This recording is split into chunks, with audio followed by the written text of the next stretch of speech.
I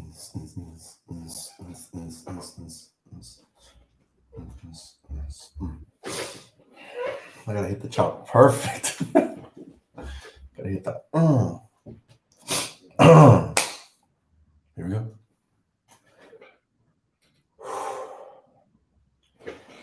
Welcome back to another video on the Compas Sports Talk. Welcome to all the compas. To everybody watching, thank you for watching all the other videos. We're starting up something new. Hopefully it's fun. Hopefully you guys like it. Make sure to like and subscribe always. Help us out. And today we got a new topic. This time to do with some football, some soccer.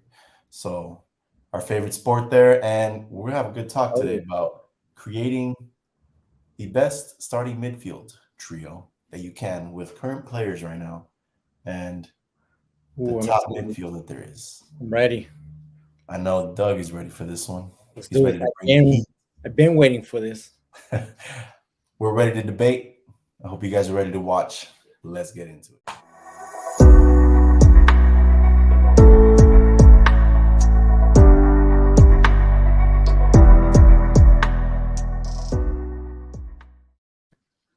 Are you ready?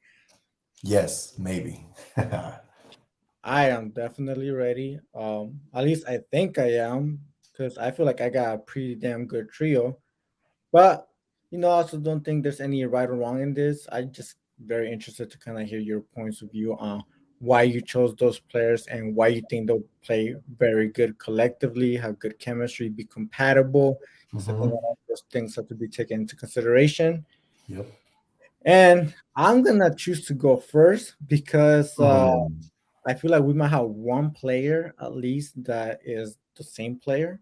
Yeah. And I got a few points on why I chose this player specifically, but I'm gonna give 1 point first, like just one point of view, so like that we can kind of go back and forth and just talk about it. Because I really do think you have this player, but if you don't, I'm ending this recording right now, and I'm never like talking to you about sports any time ever again because you just could be wasting my time. But All right. better have the boy Kevin De Bruyne. Yes, sir. I definitely think he's the best midfielder in the world. He has been the best midfielder in the world for a couple years now. And reason number one, his insane passing. Not only with his ground passing or his switches, but also being able to cross. He out here dropping dimes from like multiple, like 20, 30 yard passes, 40, 50-yard passes, just Yeah. dropping it in front of the goal for Holland to just tap it in. Like, come on, this man is doing some insane stuff with his passing. And the crazy thing too is that in the Premier League, he's played 6 games, he's got 1 goal and 4 assists. And now, if you've heard me many times say, like, I think De Bruyne is playing bad. He's not even doing very well right now. Those are some pretty damn good stats, but he can do better because of the type of player he is. So, I don't know. Tell me more, because there's no way that like Oh, anybody like out there. you said, we both have this player, and he's definitely my number one. Kevin De Bruyne. He is the Belgian beast. I thought I was your He number one though. he he can definitely play at a high level. He's playing in the Premier League. He does great internationally. His passing, like you said, is probably the best passing that I see right now. Currently, he can create plays. He's a great play starter. When the ball is recovered, he knows where to go. He knows his first pass. His head's always on a swivel. He's looking left and right. His physicality, he has a bigger body he can use to guard the ball, to shield it, to 5'11". create more. Not the most defensive, but he can definitely pressure when he needs to, and pressure as a team to make sure you recover the ball quickly. But I think that's another great attribute that he has. He's able to use his body as an advantage and create those passes or start those plays from recovery. So that's another great thing I like about De Bruyne. That's a very good point. I think for a lot of midfielders, he's pretty tall, being at 5'11". He's built in a way that he can win a lot of the stand tackles. Mhm. And for me, though, one of the other attributes that he has is that I mean, no, it could be better than his passing. It might not, but it's definitely up there. It's his shooting. Oh, Like his shooting, man, like there's no season that he goes where he doesn't score like a golazo or a top bins or a curler. Like yeah, yeah. one in a couple games ago, he scored one like tres dedos when he didn't even have the best positioning. He was still being guarded by the defender, and he Uh-huh. had just made a big run, and he still found a way to get the shot off. And with that, he has a weak foot. One of my pet peeves when watching players is that they don't use a weak foot. They don't have one. It's just like they're so focused on using their primary legs Yeah, that you would think even only if they train and practice more and to use that other foot, they'd be much greater players. yeah, yeah. He definitely can use both feet. Definitely creates those opportunities to take those shots because it's not just he can take those shots, he can create that space himself and make sure he sets himself up to take them. So, um, great IQ on the ball, great vision. I mean, great physicality. He's an all-around great midfielder. Ooh, you mentioned a key word right there. Great vision.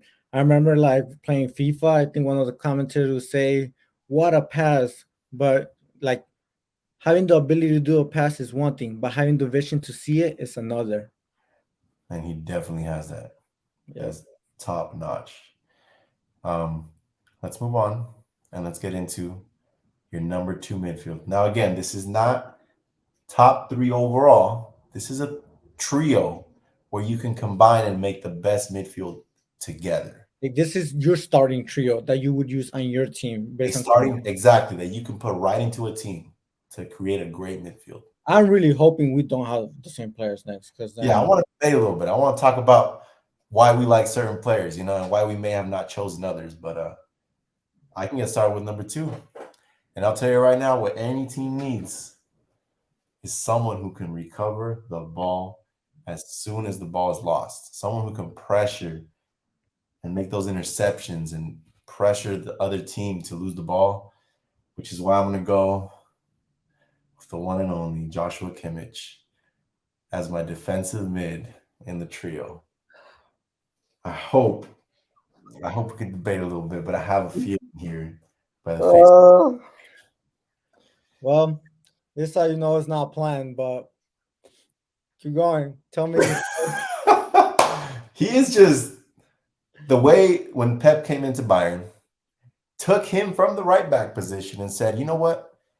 Let's put you here. Let's bring your talent to the mid, and brought his attacking IQ, brought his defensive IQ into the midfield, changed the Bayern team.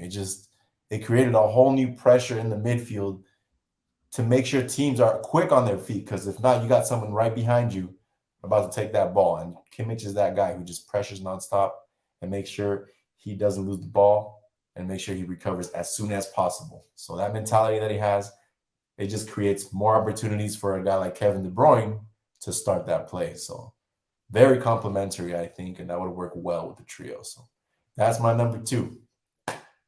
What you got for me? So much for a debate, man. Oh man. But yeah, my second's also Kimmich. It's Um, for the same reasons you were saying, like he's also 5'10". He's got a strong athletic build. He mhm, wins tackles, stand tackles, slide tackles.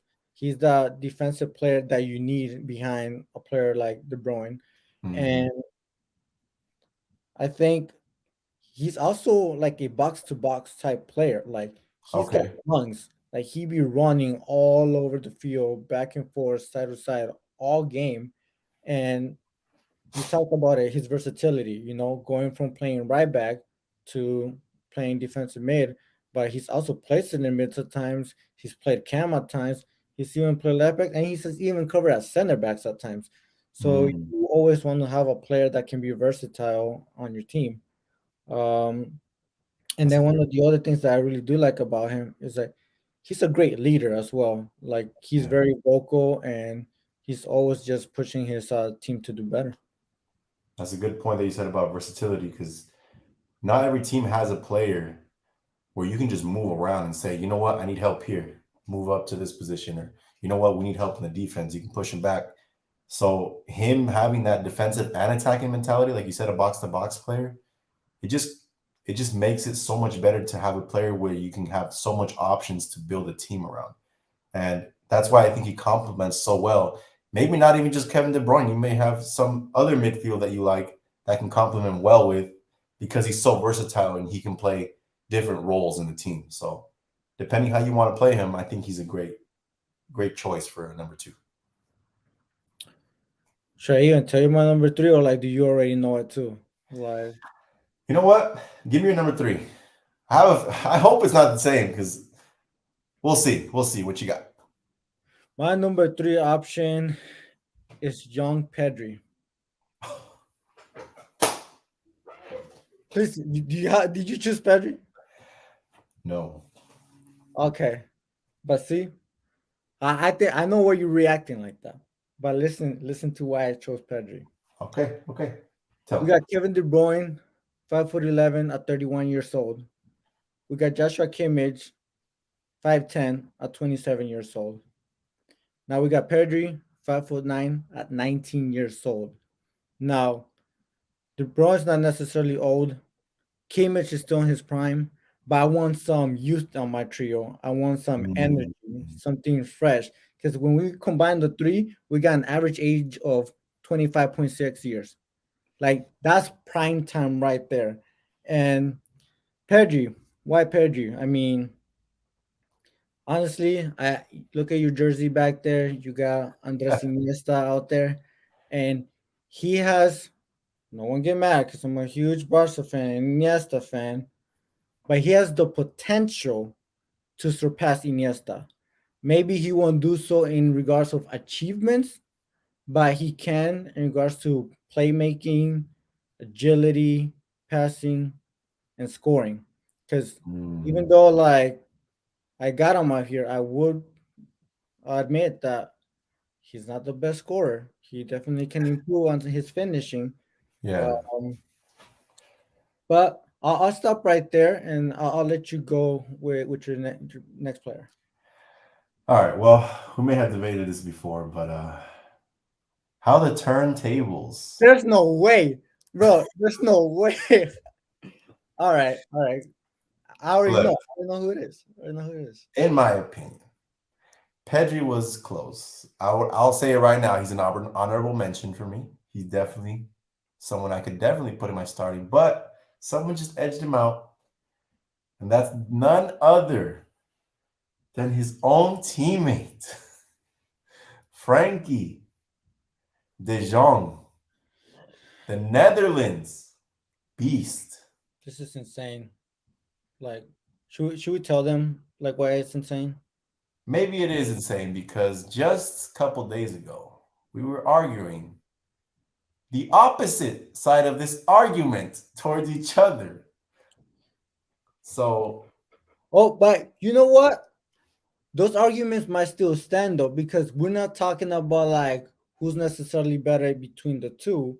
We're talking about who's most compatible yes, in all the two players that we chose. And you think then Pedri or De Jong is more compatible with De Bruyne and Kimmich? that's where I was going next, because we did debate between Pedri, De Jong, not who is compatible with our trio.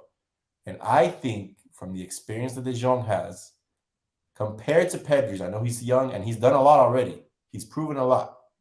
I think De Jong is more of a solid midfielder all around that can do a lot as a midfielder. So he may not be as defensive as Kimmich. He may not be as great as an attacker as De Bruyne that he is. But the way he is positioned on the field, I think is his biggest strength. He knows where to be. He has great vision and not just passing, which he does great in passing. He can cut passing lanes very well.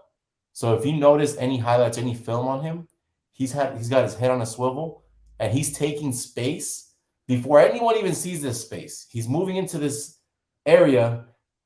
You might not know why, but he knows exactly what he's doing, maybe to prevent a pass, prevent a play from happening because he sees it already one step ahead. So you have a defensive player like Kimmich, you have an attacker like De Bruyne moving, and then you got Frankie. like a cheetah, just right there, knowing where to be, knowing what's going to happen next, just making sure he's a preventive center midfielder. So he knows that if he's there, he can at least cause some kind of chaos between the mid of the other team, or at least prevent something from happening by being a step ahead. So he, with his great passing that he has, and his, he does take great shots too, but I don't see him as a shooter. But he can shoot when he wants to.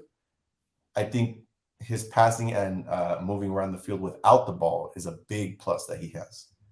So I think that's why he complements these two so much. So that's my number I'm three. not gonna negate or argue any of the fabulous things you said about De Jong. Mm-hmm. However, I still think that maybe Pedri is more compatible with Mm-hmm. that trio because when I see De Jong play, I feel like he has a similar playing style to De Bruyne already. Okay. Even though De Jong is a bit more defensive and he still Yeah. can score and pass, I think he's very similar to De Bruyne. That I want to see someone less like that. So when I was thinking of even doing my trio, I pictured like one of the best trios, if not the best trios of all time, between Busquets, Xavi, and Iniesta. Of course. Like Busquets, all right, placing Kimmich in there. Then Xavi, that's the De Bruyne type player, except De Bruyne is more of a dribbler than Xavi was, Mm-hmm. and De Bruyne is also more of a shooter. But Pedri, again, reminds me like Iniesta. So I feel like his Pedri's playing style is so much different than De Jong's that it just ends up fitting better with Kimmich and De Bruyne. I see what you mean. I don't mind having Pedri there, but I think the way I saw it, because you are saying you want somebody that's not as similar. De Jong has some qualities that De Bruyne might carry. The big build, not the quickest player, but it still has great turning ability. If you see his Yeah. feints, his body feints, uses that a lot to get defenders away from him. I think someone who doesn't push so hard into the box or drops just enough to recover is good with a player like De Bruyne, who's an attacking minded, and Kimmich, who you can play as a more defensive minded during that game. Even though Kimmich can do so much, he knows when he needs to defend, that's his role during that game.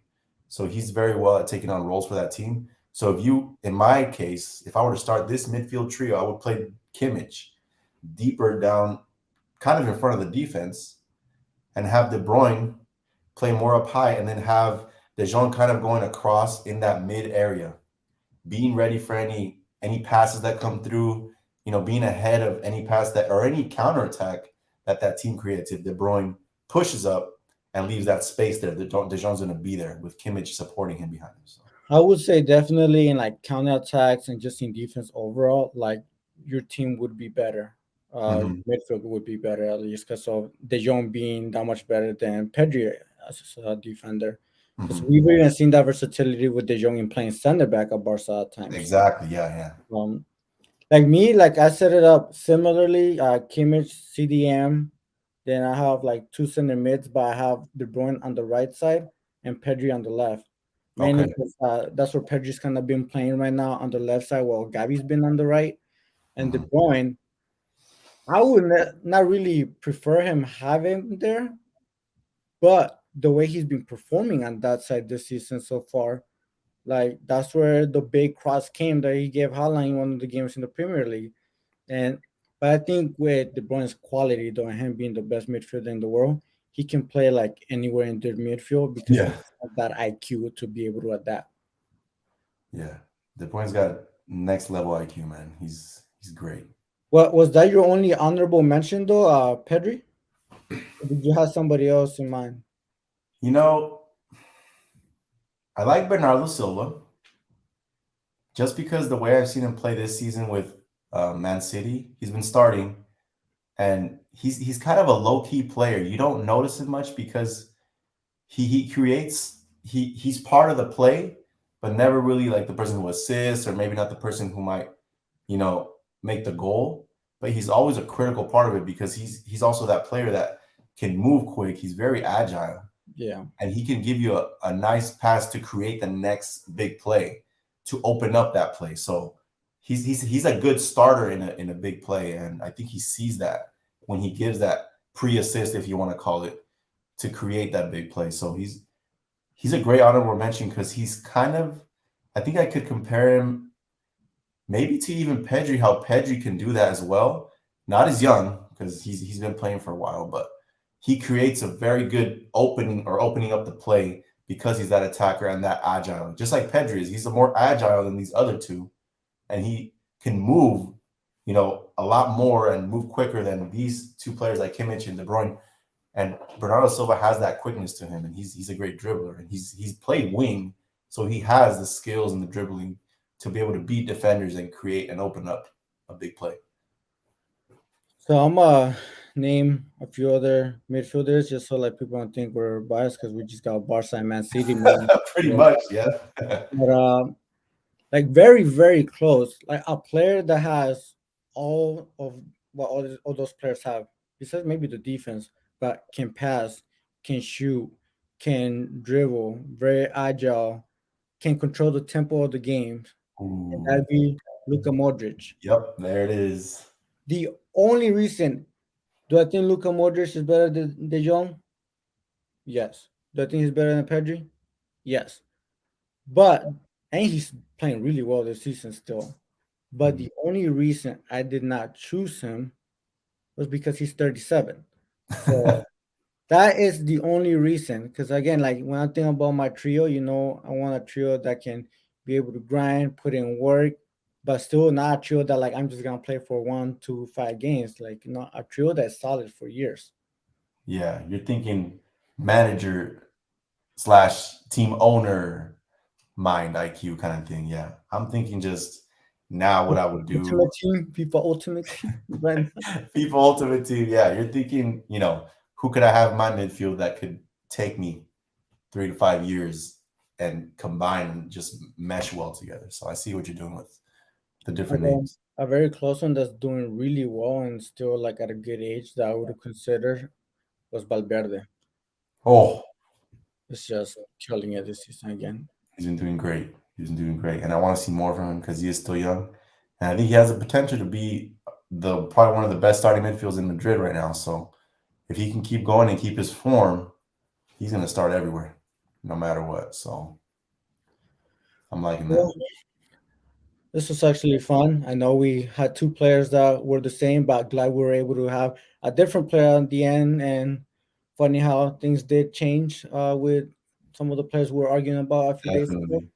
But hope you guys like this video. Make sure you guys go ahead and comment.